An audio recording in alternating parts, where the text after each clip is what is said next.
remember the song my daddy used to sing.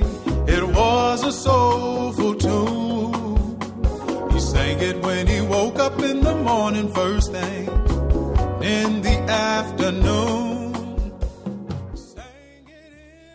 Hello, welcome to the Daddy Song Podcast. Welcome back. Today, excited about our guest today, who is a great drummer, who I've known. I first became aware of this drummer through his work with Christian McBride, great bassist and composer, and he is a great composer and band leader in his own right, and also the father of a young boy. I want to say he's going on 2 now. Just turned 2 yesterday. Just turned 2 yesterday. All right. So welcome to the Daddy Song Podcast. Thank you, man. Ulysses Owens Jr., correct? Glad to be here, brother. Yes, sir. I love what you're doing. And yeah, man, let's get into it. Yeah. So wow, 2 years old. So Yes. you became a father 2 years ago. Yes. How's that been for you? It's been, as someone, it's so funny. I heard a parent say this a year or so ago. They said, being a parent is beautifully painful. That's a good description. And and it's true.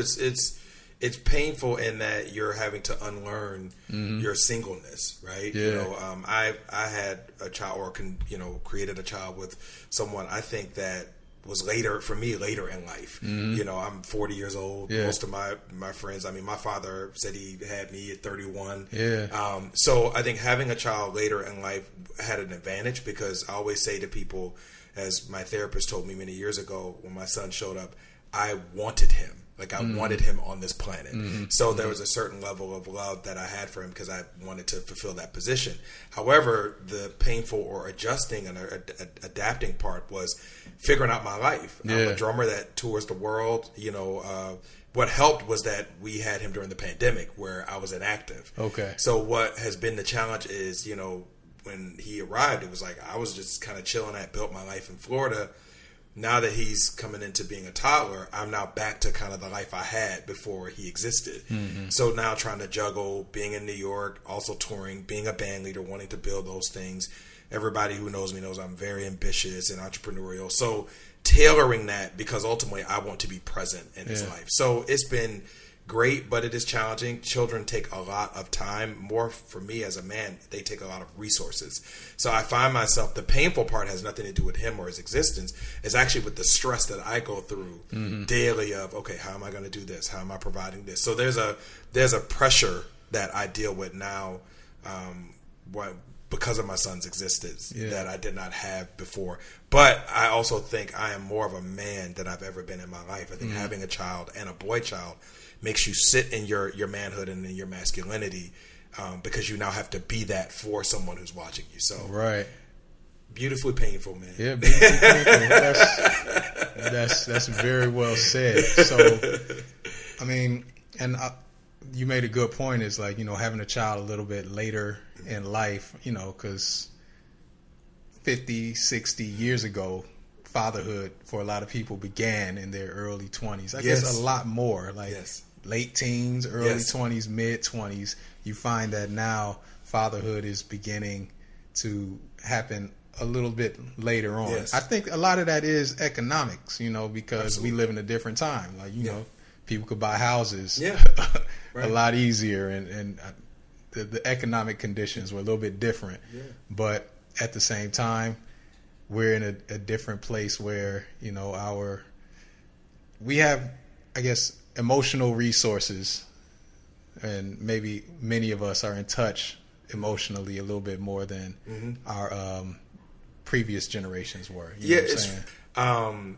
To your point about us being more in touch with our emotions than before, I read an article not too long ago that says today men are being more present in their children's lives than the previous generation. You have more fathers that want to be active and that are showing up for their children in ways that other generations didn't, because I think, you know, like our parents are baby boomers, and so they were very much blue collar. You know, they worked in the factories. They, you know, they maybe go to church with the family or come home, have a little dinner, but they were trying to work their way out of a certain system. we are products of that. We're college educated, terminally degreed.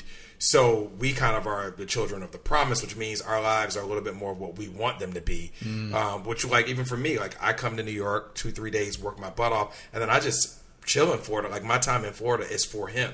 Yeah. So I'm not punching a clock while I'm there. So I think there are more resources that we have, more freedom that we have to be there for our sons and for our daughters, and it should be that way. Our hope is when my son is a father, because of what I created for him and what for you with your daughter, that they will have a greater level of freedom because of the kind of parents we were able to be for them. Right. Yeah. And so you're flying back. Yes. Basically, New York to Florida once a week. So my schedule. Racking up miles. So my schedule. Actually, I think by the end of the year, I'll be a million miler with Delta.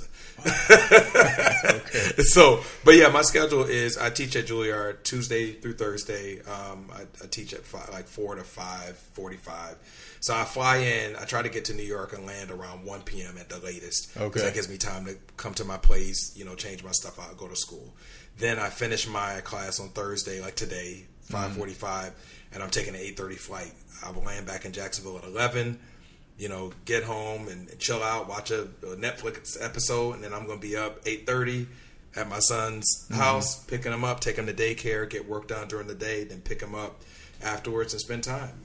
So that's kind of been my go-to schedule. And when I first determined it, because his mother was like, are you moving back to Florida? I was like, I got to stay in New York because, my career is there. And she's like, okay, well, how are you going to make it work? And I came up with that schedule. So literally I come to New York and I'm like, Tuesday, Wednesday, Thursday, I try to take over the world and take as many meetings, and so Tuesday morning I land, take over the world. Thursday night I hit that plane and I'm back to daddy. Yeah.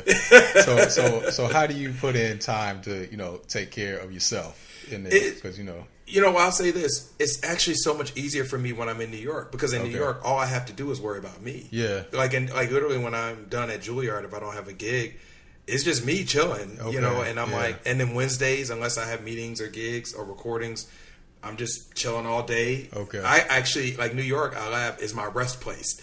Because, when I get to Florida, the kid is on it until bedtime. And even during bedtime, you try to catch up with whatever, you didn't get to do that day. So New York is actually my kind of place where I get to just be about what I need.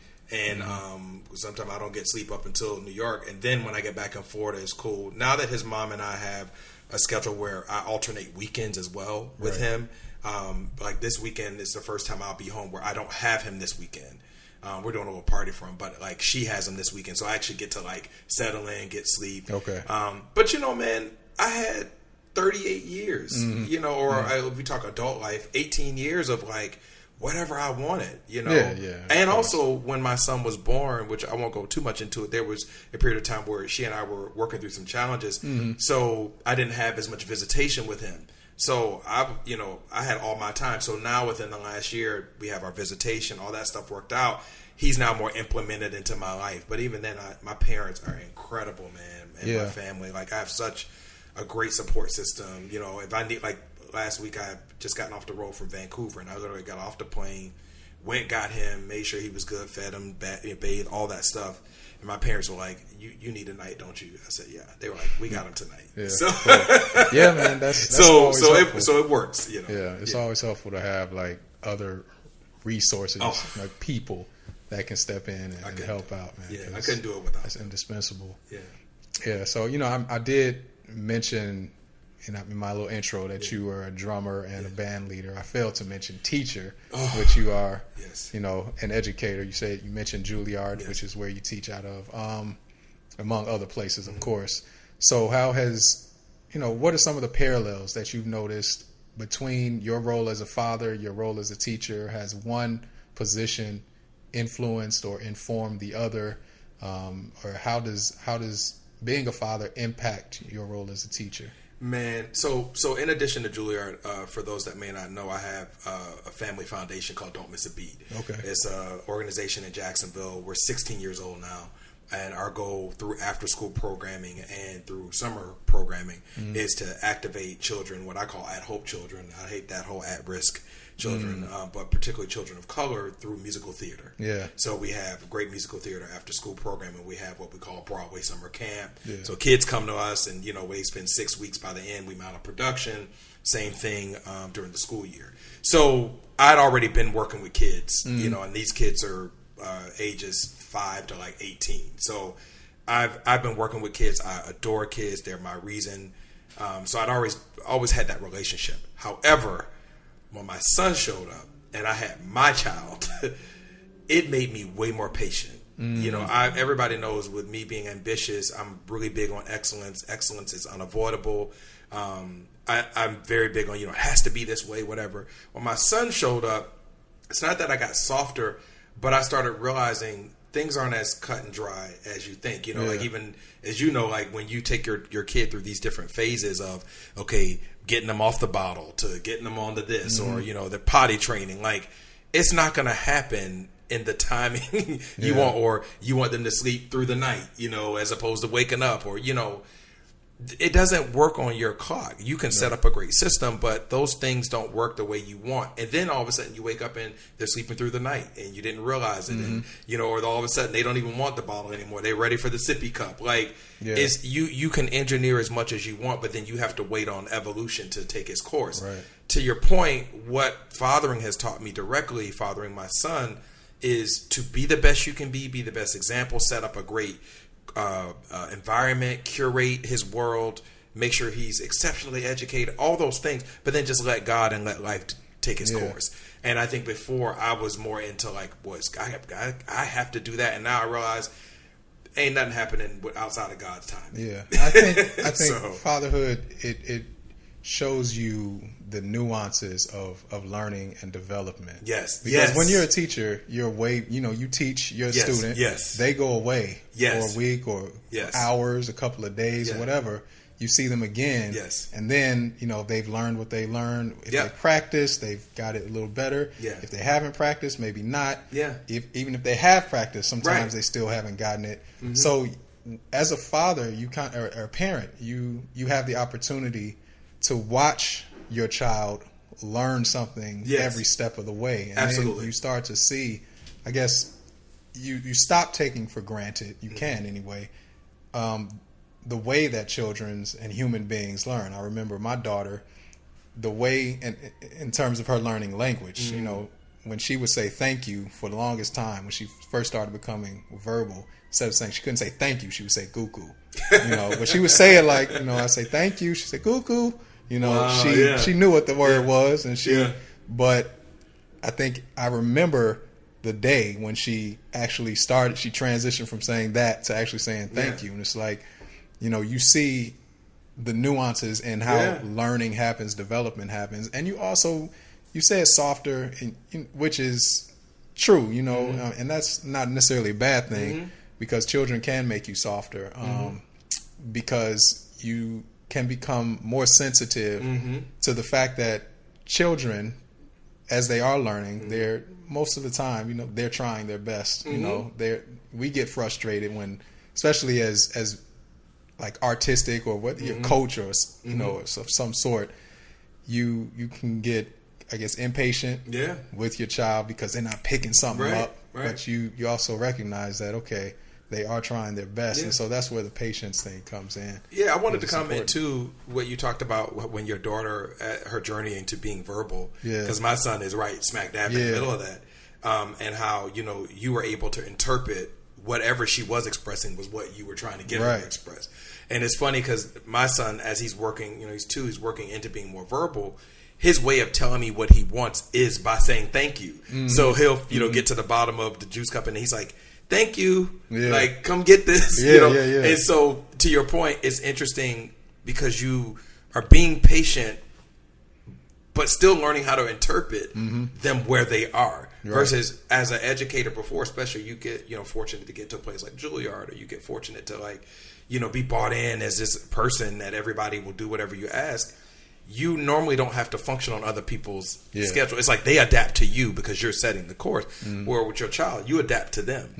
Yeah. You know, and a lot of times my mother has to tell me that because I'm like, Mom, I don't know why. Like, you know, we tried potty training him today. Like yesterday he did great. Today he didn't. And she's like, honey, every day is going to be different. Yeah. she's like, it's not a gig. It's not a composition. She said, but he will be fine. She said, you know, he'll get it when he's supposed to get it. Right. When he's supposed to get it, it'll be got. And so I've had to learn. So I am more patient with my students at Juilliard, particularly when I see them having a rough time. I'm like, okay, because I still think about we're all still inner within. We're still those children. Yeah. And it's, you know, that can be one of the challenges with teaching in systems of teaching, because we have expectations of, especially in music, you know, a field that's, you know, has its competitive aspects, you know, and we're supposed to be here, and you're comparing yourself to musicians from the past or your favorite artists, and you know you feel development should happen in this linear fashion, or you should be here. You see your peers are advanced in some way that you're less advanced in, you know, and it can become real daunting for a musician. But which I talked to Victor Gould about, you know, when I interviewed him about his children, his fatherhood journey. You know, it's really an exercise in communication, learning how to communicate. You know, they're learning how to communicate. Your children are learning how to communicate, but we're learning how to communicate to them. We're learning to understand their communication. And every step of the way, we evolve just as they evolved in our abilities to communicate and understand. So it definitely has helped me become a better communicator. And I venture to guess that it has become that way for you. Become a better communicator. And also it's daunting to me because, you know, I feel like, man, I can put together recording, big band, whatever. Some days when I'm sitting with my son, I'm like, I don't know what the hell I'm doing. You know, some days I just look at him and he looks back at me and he smiles, and I'm just like, even though my father's great and he's there, and my father was incredible as a wonderful father to me, but I'm like, some days I don't feel like I know what the hell I'm doing. You know? But to your point, I communicate that to my village. And I think I communicate that to my son. You know, sometimes I'm like, dude, like, what are we gonna do? Like, what's good? You know, and he'll just laugh or whatever, and we are vulnerable together in that way of figuring it out. You know, but kids are so sensitive. Because they can feel it. Like the other morning, I had this crazy morning where I had like meetings, but I wanted to get my son's haircut, and I overslept. So I overslept, and I was like, okay, let me get myself together. He already popped up and was like, all right, what's good? But he was a little fussy because, you know, you're sleepy. Long story short, I was like, Kyler, I need you with me today, man. We gotta, and I'm just talking to him while I'm changing him and getting him ready. And man, he started settling down, and he was just like, and you know, I got him in the car, and he was just, and sometime I'll like, when I'm at a red light, I'll just look back at him, and he'll just like stare at me and smile, and I'm like, all right, dude, we good, you know? And so there's that sense where I think sometimes your children know, like, let me help them out today.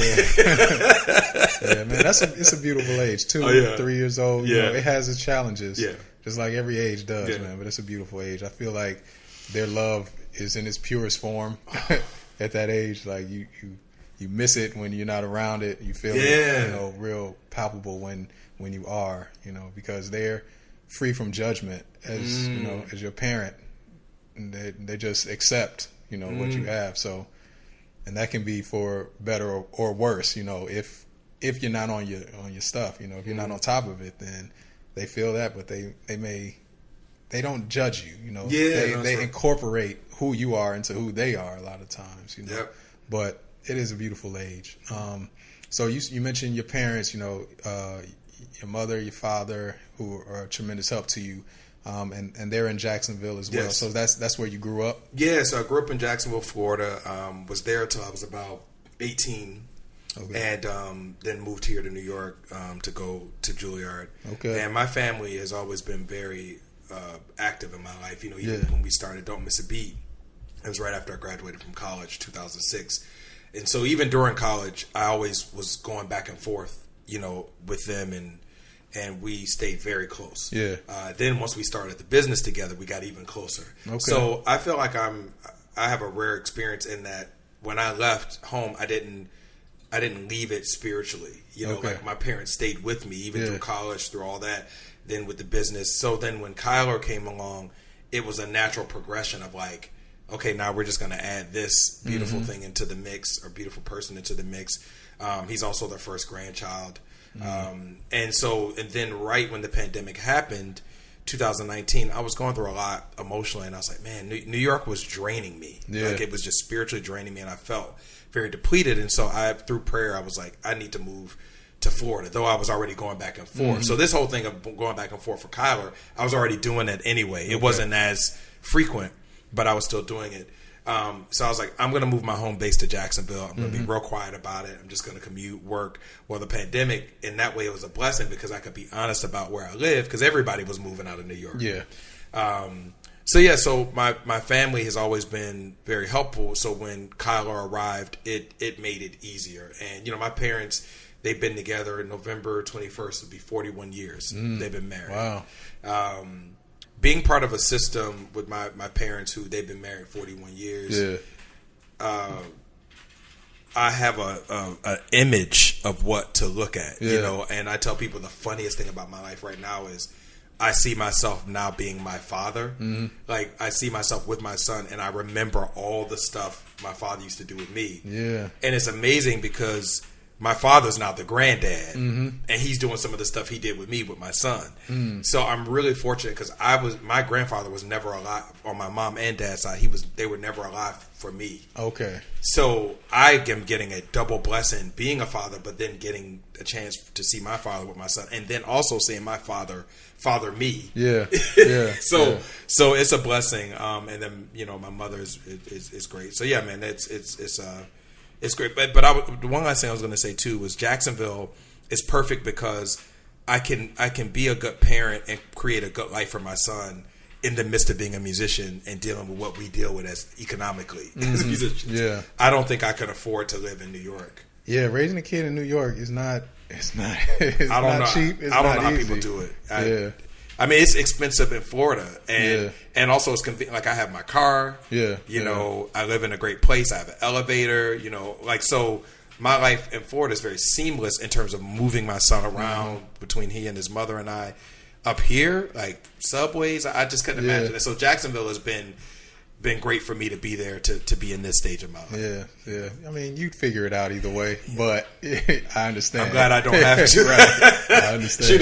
It's enough figuring out how to get myself around. Yeah. So in terms of, you know, your upbringing, I guess since, you know, I feel like we want to rear our kids or raise our kids with a similar upbringing that we had a lot of times, you know, depending. Because it's what we know, it's what's familiar, and so we know how we navigated, or, you know, the challenges or whatever from that standpoint, and, you know, what we went through, and so we want to have that for our children as well. What was your, you know, environment like? I know, you know, family, you had a close knit family, but what are some of the childhood experiences you think that, I guess, impact the way you approach fatherhood or think about fatherhood? So the one thing that I wanted, there's a few things, but the first thing is my father was always there. My father was he's a retired firefighter, so his schedule was that he would go work. So like he would work Monday, 24 hours. He'd have to stay in the fire station, and then he'd be home Tuesday, and then he'd do the same thing, and then every other week he'd have to work 3 days on. Call it like a relay. But I always remember him getting up early in the morning. He'd make sure, you know, have breakfast, make sure we were good. Because my mom worked in corporate America. So Dad would always be there in the morning to take us to school. If he was on the, you know, working at the station, then my mom would take me. So they created a stability, which is what I wanted for my son, which is why I started saying, okay, I'm going to come back and forth every week so that Kyler gets into a rhythm. So that's very important for me, that my son is in a rhythm, even if that rhythm is its own inconsistent thing, but it's a rhythm. So, okay, Daddy's home every other weekend. I have my time with that. Daddy's, you know, Mondays and Fridays, Granddad is gonna be there to do whatever. So I needed him to have a level of predictability, because I think for children, predictability gives them security. So that was the first thing. The second thing, my family, and I, even to this day, like when I get home and my sister comes in town, we will go get some food, or mom will cook, and we'll just sit around the table and we just talk for hours, like 3-4 hours. We'll just laugh, talk. Sometimes I'll play some music, and then we may move from there and to a family room and watch TV together. But our favorite thing to do is talk. Now with Kyler, when it's in the kitchen, I'll have him, he'll just be running around, going from room to room, whatever. But that second thing was just family time, not, us on our phone, not us arguing, it's just that just intimate talking. And my parents were very intentional. They said they taught us that when we were young. And it's true. Like every Friday, I remember my mom, they didn't have a lot of money, but they would save enough money, go get either like some rock shrimp or some crab legs, whatever. We sit in the middle of the floor in the living room. They put newspaper down, and we would all eat together. And we would watch, we'd pick a show or go to Blockbuster, get a movie. But it was very adamant, like, we're going to spend family time, even as a teenager. Hey, I know you're doing whatever with your little friends. Friday night or Saturday night, it's family time. So that's another thing I want my son to understand, because my parents were very big on, I don't want you dependent on other people for love. If you want to go out and do your thing, fine, but you need to know that if you just in your home is all the love that you need. So that's a big thing for me. And I think also a big part is authenticity. Of course, a lot of people are like, oh, is Kyler going to be a drummer? Is he going to be this? My parents didn't care what I was. They just wanted me to be successful. They wanted me to love God. They wanted me to be a good human being, like be kind. My dad was like, you got to be a man and provide for yourself. So they had these like baseline ways of being that they wanted me to be, but it wasn't attached to any specific occupation. And that's the same with Kyler. Like some days I look at him and I'm like, this dude does musical theater, because he be doing full out shows, and he's such a character. And then there's other days where I look at him and he's so kind. Like he'll come up and I'll be like, hey dude, hand me this. And he'll just hand it to me, and I'm like, thank you, So I think he's going to be a kind soul, but that's all I'm concerned with. So I think by giving him the rhythm, the consistency, giving him the family time, the genuine love, like you don't have to be anything or perform for me to get this love, right? And then saying, hey, I accept whatever you choose to be, however you choose to show up, even when you're upset and you're falling out in the middle of the floor, you ain't gonna stay down there, but I accept that, Those are some things that my parents gave me. And so as I look at how my life has evolved into being a performer, educator, whatever, they just love me for being Ulysses and all that other stuff. Yeah, they like going to a concert hall, and they like bragging that, oh, my son did this. But the core of what they love about me is those values that they instilled in me. And not to push any specific religion, I think it's very important for children to understand a God consciousness, whatever that is to you. Kyler knows, like, even when I get up in the morning, I'm like, Lord, help me with this boy, God, help me. Like, he can sense me depending on the Creator, on God, to be there for him. So those are some tenets that are very important to me, and I think they will be good foundations for whatever his life evolves into. And so my next question was going to be, other than, you kind of answered it already, because I wanted to get kind of your background in terms of your musical development, artistic development. Like, when did you said your parents didn't really push you into becoming good, but how did you enter the field of music? So it's exactly what I'm doing for him. So my parents surrounded me with the environment of music. So I come from, my mother is very big in the church. So I was born in the middle of a revival, apparently. So I have, a bunch of uncles that are bishops and pastors. So for us, church was Wednesday night, Friday night, Saturday choir rehearsal, Sunday morning, and Sunday night service. So that was my life for 18 years. That was also how I got introduced to music. So we're not involved in church in the same way now, but now we have Don't Miss a Beat. So literally, I pick Kyler up from daycare. We go from there, and we're at Don't Miss a Beat for 3 hours, and he's seeing kids sing, hearing music. On the weekend, we may have rehearsals, or kids are performing for Don't Miss a Beat. So he's getting that same kind of indoctrination into the arts, actually a broader level of the arts, in the same way that I had church, but now it's Don't Miss a Beat for him. Right. So yeah, I was introduced that way. My cousins introduced me to playing drums. I was in the choir, all that. And so I think he's getting that too, but just in a different way. Actually, I think more diverse than what I did, because mine was just gospel music. Right. He's now getting a chance to learn about Broadway tunes, and he's hearing about Langston Hughes poems, all the complete interdisciplinary experience of being an artist. He's getting that at from the time he arrived, because every time he's with me, he's getting that. Even when I'm in the car and I take him places, I play everything from opera to whatever. My dad just played old school R&B, and my mom played gospel. Okay. So between the listening with my parents in the car, music is very important to us. Most of my family sings except for me. So I was kind of dumped into music because of how how important it is to my family, but it was gospel music. And I think now what Kyler is getting is a more multi-genre experience of how music is equally important, but all facets of the arts. Yeah. Okay. My parents, I was just gonna say, my parents never took me to museums because it just wasn't something they did.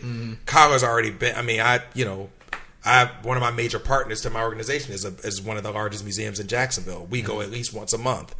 So I think because of how I am as an artist, he's getting more of a true artistic experience because of who I am. Right. Yeah. And so it's funny how that works, because we instill the same values, but it's in a bit of a different way. Yeah. The music immersion is still there. Yeah. But it's in a different format. Yeah. So the values are still there. Right. But it presents itself in a different way. Absolutely. It's like with my daughter, she's taking all kinds of dance classes Right. and all that stuff. So art has always been a value for both me and her mother. Yeah. And so she experiences it in her own unique way. Yeah. And as she evolves and grows and maybe has her own family, it'll change for her too. Yeah. Your I guess quote unquote formal musical training, because I don't want to discount church. That's as formal as any other kind of musical training. But in terms of you learning your specific instrument, how did that start? So it started first with church, playing there. My mom's a choir director. Yeah. So I was playing 4 choirs. Then they took me, because I started playing at 2. Yeah. Okay. They immediately took me to a teacher who heard me play at 2, and they're like, he's talented, but at that time they're like, we don't teach kids younger than I think maybe 7 or something. Okay. Because they were like, he can't reach the pedals, all that. Right. So a lady said, hey, why don't you get him piano lessons? So my parents took me. I started getting piano, I think, from maybe 5 or 6, like classical piano lessons. But still playing the drums at church. Yeah. By the time I think I was 5 or 6, the drummer got mad because they weren't getting paid enough money at the church, and I took over. So I was playing for like 3 choirs and stuff. You know how it is. Yeah. So anyway, so I had classical music, learning how to play in church. Then finally at like 7 or 8, I got my first drum instructor. And that's when he was like, all right, I'm going to teach you how to read rhythmic music. I'm going to teach you the grooves, rock, all that stuff. After the first year, he came to my parents, or maybe first year or 2, he said, Ulysses is far more advanced than where I could take him. He was like, I would be crippling him if he stayed with me. So he was like, I'm going to send him to another guy who has more facility, because he's already surpassed what I could teach him. So that he sent me to a guy, Brent, who was more of like a metal drummer, but he had more facility, so he could teach me things like double pedaling and all that. Okay. Still playing in church. And then where it really changed for me, I always say I heard an Oscar Peterson record at like 13, and that's when I first heard jazz. I was like, okay. Then I heard Buddy Rich, and I was like, what is that? Finally, in high school, I auditioned. I got to a school of the arts, and they were like, oh, we got big band auditions. I was like, I don't know what that is, but I'll go and do it. They made all freshmen do it so they could hear what we sounded like. And I got placed in the top big band. They actually kicked out a senior drum major to put me in. And so I'm like, you're probably watching this now, gonna watch this, and he's probably like, I hate him. So I'm like, now I'm in jazz big band. I don't know I know how to play the drums because I've been doing it for years in church, but I don't know what So that's when I really started learning about jazz big band, and then obviously really getting into jazz. And at 16 was when I determined, I was like, I'm gonna move to New York City and I want to be a jazz musician. So that was my thing. Now it's funny, fast forward. But with Kyler, I actually have a studio in Jacksonville. So Kyler's setup is he stays with me sometimes in my place. I have kind of like a nice bachelor pad. Yeah. My parents is like at their house is where he has like his room. So that's where his crib, all his stuff is. That same house in the back, I built a shed that is a full production studio. So I've got 2 drum sets in there. I could record video. I could do a lot of great stuff in there. I oftentimes am, I get off the road and I take him in there with my parents and I'm like, all right, I need to go to the studio and do whatever. He'll be wondering where I am. My parents bring him out there. So Right. his norm is walking into a studio space, seeing drums everywhere, seeing daddy do whatever. And he always inevitably wants to hop on the drum set. He wants to play. He wants to hit things.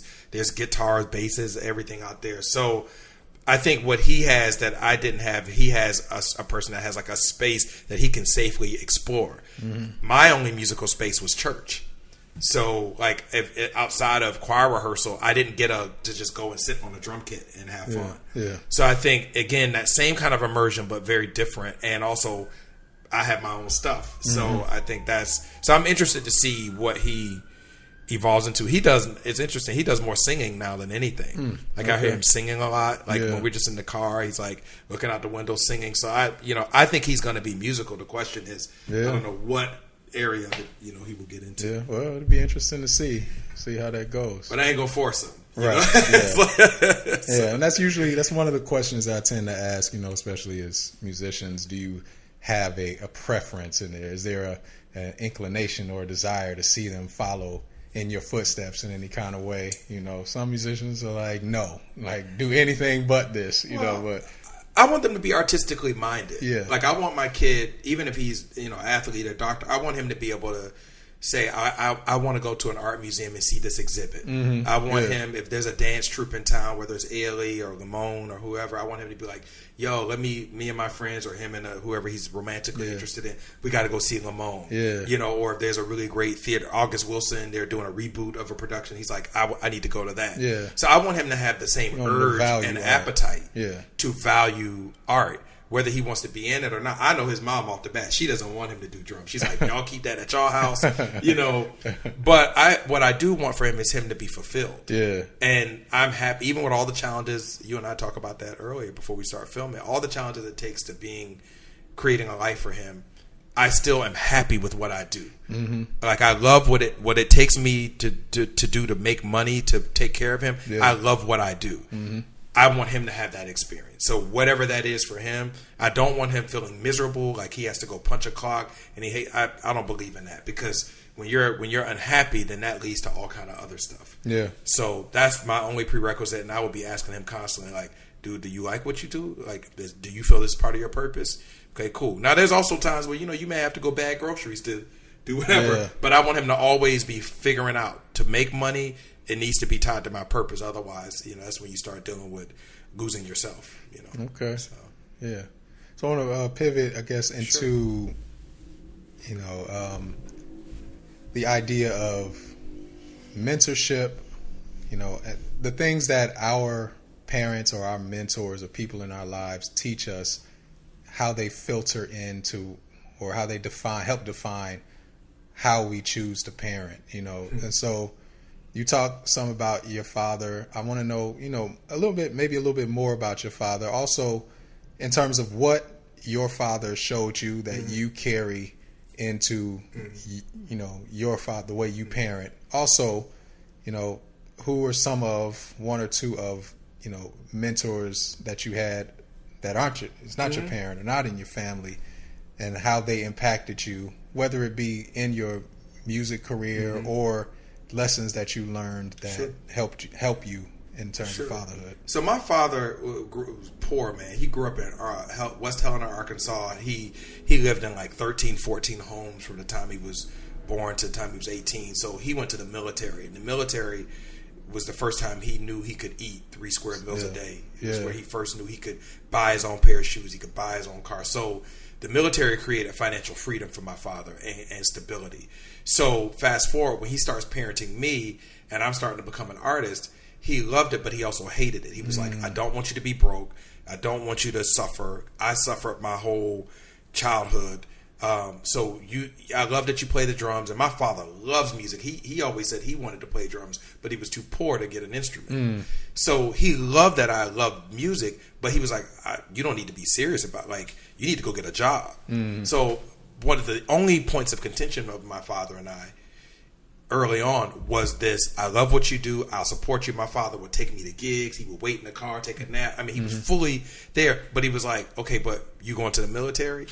Are you going to go get a corporate job like your mom? Like, what are you going to do that's going to hold you down? Because I don't believe that this will. So but now my father respects me, because I was like, I don't know how I am, but I am. I started working at 16. I mean, the church started paying me at 10. So I had a job from the time I was 10. By the time I was 16, I started driving. So Dad didn't have to take me around. So I was making, probably $300-400 a week as a high school student, plus whatever the church paid me. Then by the time I was 17, 18, I was one of the top call drummers in town. So then I got into corporate gigs. So I was probably bringing in, $600-700 a week as a 17-year-old kid living with my parents. I was buying. I had a Banana Republic credit card. I was buying fresh clothes. I was paying it off. So I always been responsible. So I think when my father saw that I could make money from it, he was like, okay, cool. Well, now can you pay rent? So that was the next thing, was like, okay, yeah, you can buy stuff you like and look fresh or whatever, because we holding you down. Right. So then, by the time, I'll never forget, I got into my 4th year of college, my parents went through a lot with the market. It was the recession. My mother did an early retirement. My dad did an early retirement. So what was once this plentiful place where they had started doing better, they had to get tighter with finances. My dad came to me, he was like, you on your own. I was like, what do you mean? Because, in college, I would get, go out, have a weekend with friends, spend too much money. And my mom, by Monday morning, she'd put a little something in my account. My dad was like, all that's stopping. So if you run out, it's on you. So that's when I was like, oh. So I had an apartment in Harlem. That's when I started gigging more. I was like, hey, can I bring a car up to New York? So I started working in Long Island, Pennsylvania. I mean, I started doing it and being in school. So I started teaching my father that I could take care of myself fully. So by the time I was like 22, 23, I was fully independent. I didn't need any money from my parents. I was good. So I say that to say what my father taught me was learn how to be fiscally responsible and take care of yourself. You are a man, and being a man means you take care of your stuff. The other thing I love about my father that was helpful, he kept saying, just because you can play them drums don't mean you ain't got to do the stuff everybody else does. Because there was this sense of like, oh, Ulysses, or they called me Bim back home. They were like, oh, Bim's talented. He don't have to do what everybody else does. My dad was like, yes, he does. Get your butt up under this car. You're going to learn how to change the oil. Here's a lawnmower. I'm going to go to the store to get some stuff for your mama. It better be done when I get home. So he was very big on like, you're an artist and yes, you're talented. His favorite quote to me was, how can I say? His favorite quote was, you are very gifted. You're very talented, but don't think you're better than anybody else. So it was always like, you're different. Oh yeah, that's what he's like. You're different than everybody else, but you're not better than everybody else. And so it was this thing of, yes, you're different. Yes, you're unique, but don't think you all hot stuff. So I love that he created that duality for me of like, I would literally get off the bandstand from high school, them giving me some honor. And, I was like the first kid in my school that got accepted to Juilliard and all that. And he'd be like, what my favorite thing, he does it now. He's like, what's your plans this weekend? Oh, well, me and my lady, we're going to, we got to do these new plants. We got to lay some sod. So you can do that after we done, and then we would finish doing the sod, and maybe like 6 o'clock, he'd be like, all right, you can go on with your girl. But what I loved about it was this thing of, you take care of home first, and so that is a big thing that my father instilled into me. And that's a little bit of kind of my relationship with him, because that's how he is. Like I always say, my mom is the star, my dad's the rock star. He holds us all down. In terms of the mentorship thing, there are two men that were very integral to me on the jazz scene. One is Mulgrew Miller. Mulgrew was like a second father to me. He was the first person that I saw as a jazz musician be a clean, good human being and be a great musician. Because I think I grew up thinking you had to be dysfunctional to be great. Like you had to be dysfunctional in your life to be great as a musician or an artist. Mulgrew, he took me under his wing, and man, like he would come get me for the weekend, and I would go hang out with him and his family in Easton, Pennsylvania. And first thing we do, we get in the house, and Miss Tanya, his wife, like, Margaret, I didn't get the salmon, I didn't get the cupcakes. Okay, so I'm sitting up in Food Line or Kroger with Margaret Miller, and he buying grapes, and so I got to see this other side of him. Of like, oh, you Mogul to us, but you husband and father to, and then he's like, we got to stop by and get Leilani from the dance studio, and Leilani would get in the car and we laugh and talk. So, and then I would go be with him at Dizzy's and see him play with Wingspan. So Mogul was the first person I saw where I was like, oh, you could be a good person and a good human being, faithful to his wife, faithful to his daughter, and still play. So that was the first one. Second person is Kurt Elling. I spent close to 10 years with Kurt, and I still work with him off and on. Kurt was the first person that taught me what I'm doing now, which was Kurt. We would go do a 3.5-week European tour. We'd be up every night, drinking, whatever, doing it, having fun on the road amongst the band, doing our thing. And Kurt, we would land in New York, JFK, and I'm like, Kurt, man, so I'm about to go crawl into bed. He's like, I'm going to go get Louisa. I got to meet her in Central Park. I'm going to go play. And take her to school, and we're gonna have bath time and dinner time, and me and Jen, we're gonna do whatever, and then I'll sleep. And I'm like, what? So he was the first person that taught me this thing of, you can be great, but because your life takes you away from home, when you get home, be home. And that was always his statement to me. So he, very much how I operate now with Kyler, is very much what I saw with Kurt, and now he has a son as well. And his whole thing is also before the gig, like Kurt will be warming up and his kids will be on FaceTime. So like we'll be in Europe, or whatever. And while he's warming up, his son is like, Daddy, so I did this today in school and I did that, So he's talking to them. He's like, all right, tucks them in virtually in the bed. So I was like, whoa, okay, that's what we gonna do, So those two men were really important to me as being a jazz musician that wanted to be a family man and wanted to be a father and active. And I saw them do it, but not at the sacrifice of their career. Right. And that's what I love, because I don't want to be like, okay, yeah, I'm a good daddy, but I'm sad, as a musician. It's like, no, you could be a good father, be winning Grammys, be doing whatever, but your kids still know that they can count on you. So those are two men that were really important to me. That's beautiful, man. And it just speaks to technology is a big help, because I've commented before how, 50, 40 years ago, that option wasn't available to have your child be able to look at you and see you. And that's really important, man. I like being able to see your parents' face, even if they're not there. You have some sort of access, and that's really important. Yeah, that's life changing. Yeah. And so, I want to find out from you how fatherhood has impacted you in terms of fatherhood. I'll say it like this: fatherhood has the ability to expose us to ourselves, our shortcomings, our strengths. It puts it on blast. It's, because you see yourself in your children, and you also see how your children respond to who you are. And so I want to know from you, like, what has fatherhood thus far, with a 2-year-old son, because there's a lot more to go, what has fatherhood taught you about yourself? I was the most impatient person in the world. Yeah. And things always had to be on my terms because of my impatience. When my son, the minute the conversation of my son, the minute his mother said to me, I am now pregnant, and I now have to work with another person who is holding the most precious thing in the world to me, I now have to actually work on her terms. So what fatherhood exposed in me was how impatient I was.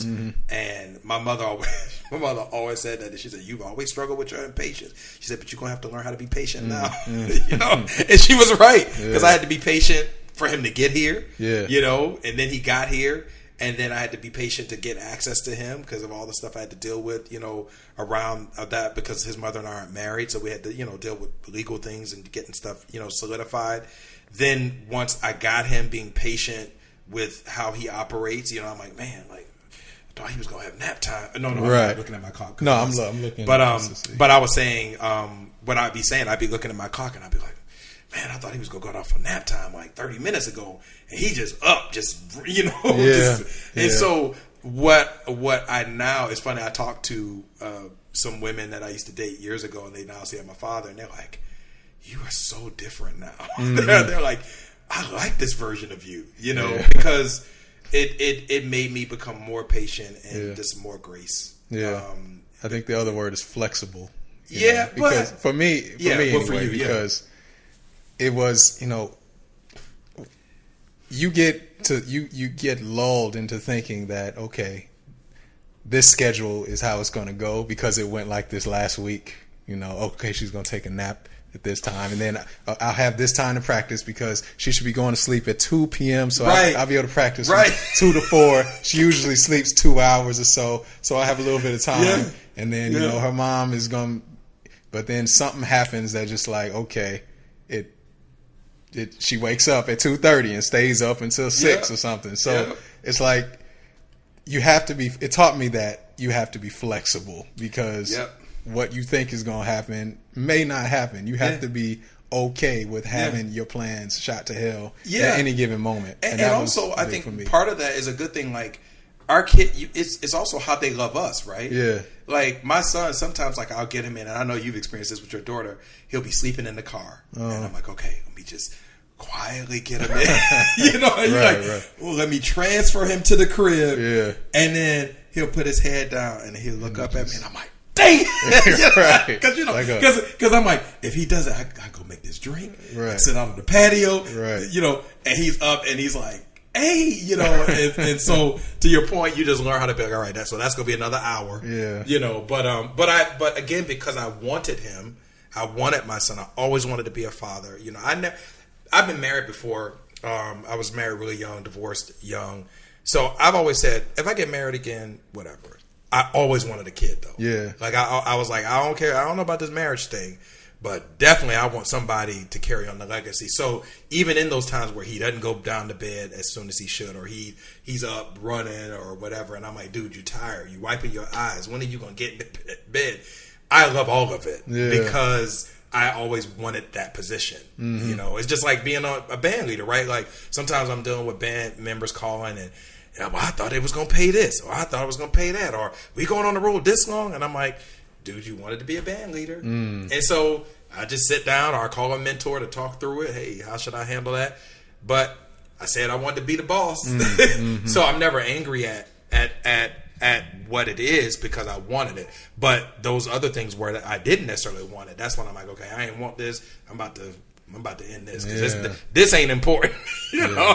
So you know. Yeah, so, and speaking of that, you know, how has fatherhood impacted your art, you know, or your career in terms of the music you create or the way you approach your music career? Not necessarily teaching, but performance.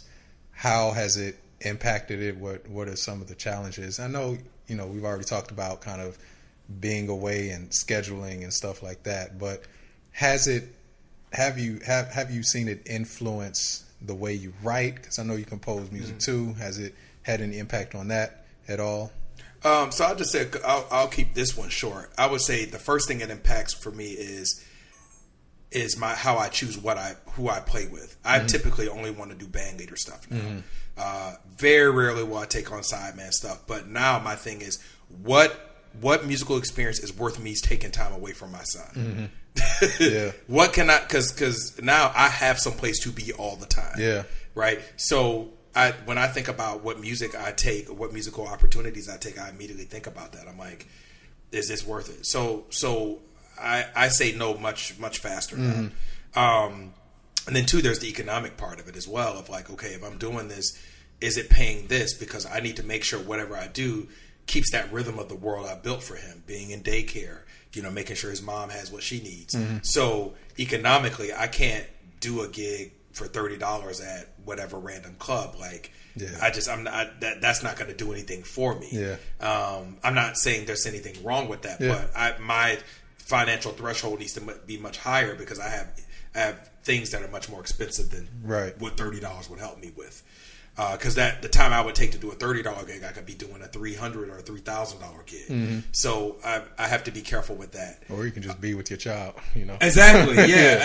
And I've done that more times than not. Like, I just literally just did that right before we started the interview. A friend wanted me to do something, and I was like, man, as much as I would love to have a little extra cash, I was like, this is his birthday weekend. I need to be there. Mm-hmm. So oftentimes I find myself working less and having to figure out how to juggle with the resources I have, because I'm working less so I could be there for him. Mm-hmm. In terms of writing differently, I'm actually not as big of a composer, more so than I'm an actual writer. Okay. I write books and I do a lot of blogging and articles.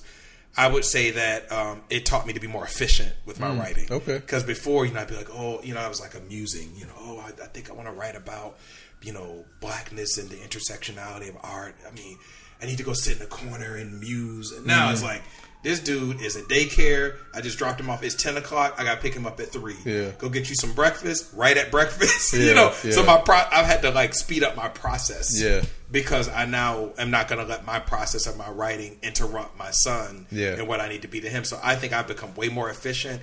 I take on less now. Before, when I was in New York, Brandon didn't even know that. Like, I was the guy known for doing everything. Yeah. Now I'm like, like my colleague, Dr. Fedora Hadley, she's like, it ain't got to be me. I ain't got to do everything. I want to now do the things that people specifically want me for, and my voice for. So it didn't impact that. It has impacted my drumming. I play with much more intentionality as a drummer. I think I have much more of an I don't say edge in terms of rushing, but I have much more of an earnestness and an intentionality when I hit the drums. Yeah. Because when I'm hitting the drums, what I'm playing is gonna benefit him. Yeah. So that I didn't have before. My drumming actually, before my son, I felt was empty because it was very based on what I was trying to create. Yeah. Now when I know I hit that drum, whether it's a clip that does well on Instagram, or it's a video I'm doing for teaching, or whether it's me playing at a club, whatever the positive impact of that is going to impact him. So I do feel my drumming has gotten a lot better. I mean, I've watched clips of myself, and I'm like, it was cool, but I'm getting to something now. And I don't mean from a technical, but I like how I sound now. I think I sound more rooted as a drummer and as a musician versus before. I think I was being what I thought other people wanted me to be. I'm unapologetically me now. Because when you have somebody that needs you to be you, then you could fully be you. And that's what being a father brought into my life. Cool. So I want to find out from you about what you have on the horizons. Great. I talked about the record that I was fortunate enough to record with you, or on your new record, the next upcoming record. Looking forward to that, by the way. Me too. What have you got going on? All right. So in the immediate, I have a big band show October with my band, Ulysses Owens Big Band. I do my annual residency in December with my big band. Where's that? Dizzy's. Okay. So it's December for my birthday, so December 6th through the 10th, which I gotta throw you on there too. So anyway, so I have that. But I'm so excited. 2024 is going to be the year to me of releasing really cool things. First thing, our record on the Cellar Music label, based out of Vancouver, is called A New Beat, the record, which features you singing cool Louis Armstrong composition. That's coming out January 19th. Nice. So I'm excited. That's going to be available streaming as well as physical products. So we have some gigs around that. I'm also releasing a new drum book. It's called Jazz Big Band for the Modern Drummer, an essential guide to the large ensemble. And it's a full kind of look into the history of big band drumming, but also with exercises. So for the person who just wants to kind of be like, all right, what is this all about? There's the writing element, but then it's also for the drummer who's like, how can I get better? That's in there. It's also interactive. I have recordings, some of my favorite recordings. I also have charts from my big band record. Nice. So for those that want to shed to that. So it's very important to me, this next level of my career. You talked about legacy. I don't just want to leave a musical legacy. I want to leave a literary legacy. I want people to see my thoughts about different subjects, because I think more performers need to write about their experience. We have too many, and I'm not going to go off on a tangent, but we have too many academic minds writing about performance. We need performers writing about performing, because if we're going to really help the next generation of performers, how can you, who's working every night, gigging every night, how can you give that experience to those that need to know what to do? So anyway, so I have that book coming out, and then I have a new relationship with an online music education platform called Drumeo, which is basically drum education online. And I'm filming a jazz course. It's basically 30 days to becoming a jazz drummer. Wow. So I'm doing that. So all of that. So I'm filming that in January. The book comes out in January. The record comes out in January. So my hope is the rest of the year will be full of opportunities around that. Yeah. I won't announce the school, but I'm preparing, as we talked earlier, about to go back and get my master's degree and really further my career as well as on the academic side. I'm ready to learn more, and I'm ready to get myself ready for that. So anyway, so that also will create, even more stability. So those are some things on the horizon. I start typically in September, October, dealing with the next year. Yeah. Like writing goals, everybody does theirs, January or December 31st, New Year's resolution. No, I start because I start looking at that third quarter, and I'm like, well, what didn't I accomplish? Yeah. And when I look at what I didn't accomplish, I start then setting that into play for how I'm going to go into the new year. So I'm excited about, I think 2024 is going to be the first year where some things really come to fruition that I've been praying and asking for, and then saying with my son, he's getting older and maturing, so I'm looking forward to more time with him. And so that's what's on my horizon. Cool, man. So, well, thank you for your time. Thank you, man. I'm looking forward. We're gonna have to reconvene in a few more years. Yes. As your son ages, and you have new fatherhood experiences. Yeah, man. But what could be cool is when our kids get older, we invite them to the table. Yeah. All right. Cool, man. So it's been a pleasure. Ulysses, thank you so much, man. Thank you, man. This has been an honor. So, Daddy Song Podcast signing off. Peace. Was the song of a man who did the best that he could. He gave his love the way a real man should. And whenever folks would try to